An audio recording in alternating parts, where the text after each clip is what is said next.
Hello guys, welcome back to our channel, and today we're going to speak a little bit about the English exam that some of us need to write. Not everyone needs to write this exam, but some of us need to write this exam in order for us to work in America. The two exams in particular I'll be speaking about is the IELTS and the TOEFL exam.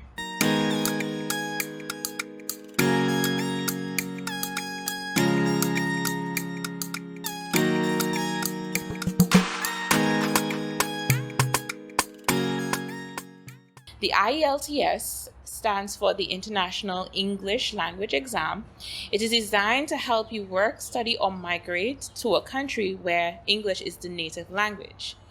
It assesses your ability to listen, read, write, and speak. It is graded on a scale of 1 to 9, and the pass mark is in speaking must be a 7, and overall you must get a 6.5. Now, there's two types of exam for the IELTS. They're the general and the academic.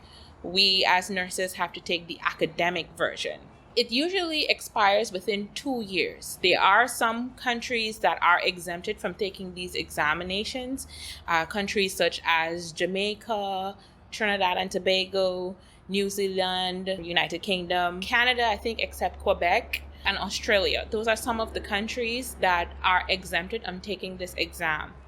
Some states, however, require you, for the state board, in order for you to write NCLEX, requires you to actually take this examination.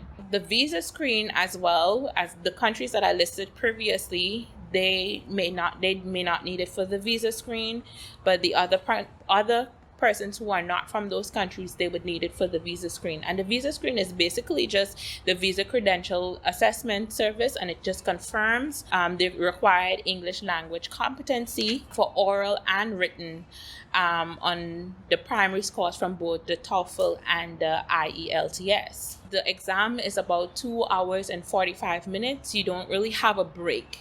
For the speaking portion of it, you can write the speaking portion, 1 week before or 1 week after the actual exam. For persons who do not or are very nervous around persons face-to-face, it is a face-to-face exam. And so if you are a nervous person, I would recommend that you practice with other people for this exam, or you may have to take the other exam, which is the TOEFL exam. It is more paper-based exam, and so you will be actually writing and shading in answers. For the listening portion, the accents may get you, if you're not familiar with the accents, you may get mixed up when they play the recording, and the person that is speaking on the recording may pronounce the words a certain way. So that's why I said practicing will help. Some of the resources that I used was IELTS Liz, that's IELTS Liz. It is a YouTube channel. I also used the actual Cambridge IELTS book. I bought the book and I used that. And also the website. The website does have some practice questions, and so I'll encourage you to really use those resources in order for you to pass this exam successfully. After you've written this exam and you've passed, it is issued, but you don't actually get the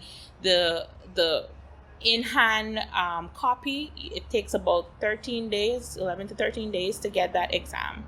But you can view it online prior to that. You can request the results. You have to actually request the results from the website itself for it to actually be sent for both your visa screen and for your NCLEX exam, for those of you who need this exam. For me personally, when I went, as I said, I was very nervous when I did the IELTS exams, as I said, and I was very nervous when I went into the exam. But once I sat down in that room and I started, because I was listening and I practiced, it was very easy for me. I was able to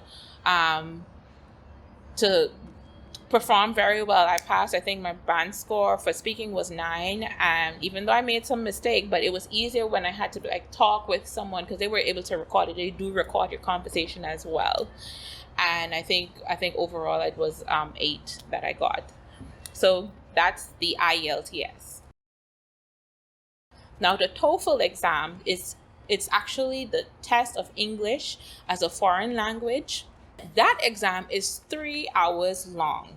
That exam is still the same 4 sections as the IELTS exam. And for that exam, you do get a 15-minute break, or a 10-minute break. Sorry, you do get a 10-minute break for that exam. This exam is a computer-based exam. So you do everything in the exam room through the computer, including the speaking. You are provided with paper where you can sit down and write out your exams. Write out your little answers, and then you select the correct one on the computer. However, when it comes to the speaking, the computer, you interact with the computer, and that's the difficult part of it. And so I would advise you that if you would want to do this particular exam, because it may be a bit more readily available to some persons, that you really study and practice speaking with someone as well, because you won't really want to be spending money. You really don't want to be spending money over and over to pass these exams. Please take the speaking portion of these exams serious, because that is one of the things that they really need for you to pass. The TOEFL website has practice questions for those of you who need to practice questions and review. That is one of the best places to go on, is that website. And you can also check on some of the on YouTube, or download some apps from your iPhone app store or Android store. They have some apps that you can use. I do not have much to say about what resources other persons used for the TOEFL, because most of them, they said that they just downloaded an app or they used the website. Thank you guys for listening, and if you have any questions, feel free to message us, and we will get back to you as soon as possible. Thank you, and have a great day.